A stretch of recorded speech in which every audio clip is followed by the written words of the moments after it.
38 বছর যাবৎ এই এলাকার রাজনীতির সাথে সম্পৃক্ত। এলাকার মানুষ আমাকে তাদের ঘরের ছেলে, এলাকার সন্তান হিসেবেই জানে। আপনি একজন জনপ্রতিনিধি হয়ে সবার মাঝে লাইন দিয়েছেন, কেমন লাগছে?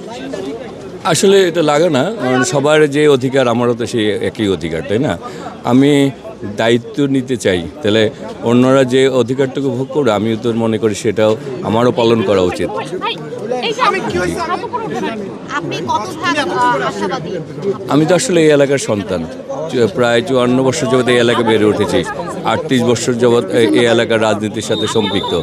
এলাকার মানুষ আমাকে তাদের ঘরের ছেলে, এলাকার সন্তান হিসেবেই জানে।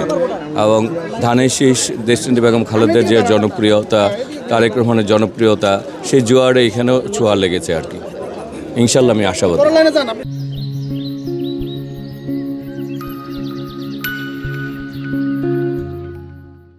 আপনারা নিজেরাই তো দেখছেন পরিবেশ কেমন, তাই না? মানুষ স্বতঃস্ফূর্তভাবে ভোট দিচ্ছে, তাই না?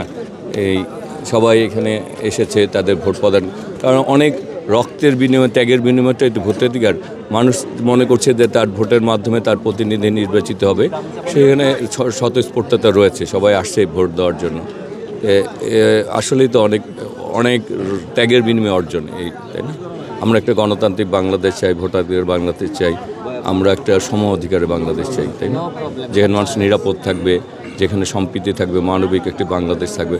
এবং ঢাকা নয়নকেও আমরা একটা উন্নয়ন, নিরাপদ এবং মানবিক সম্প্রীতির ঢাকার নয় চাই।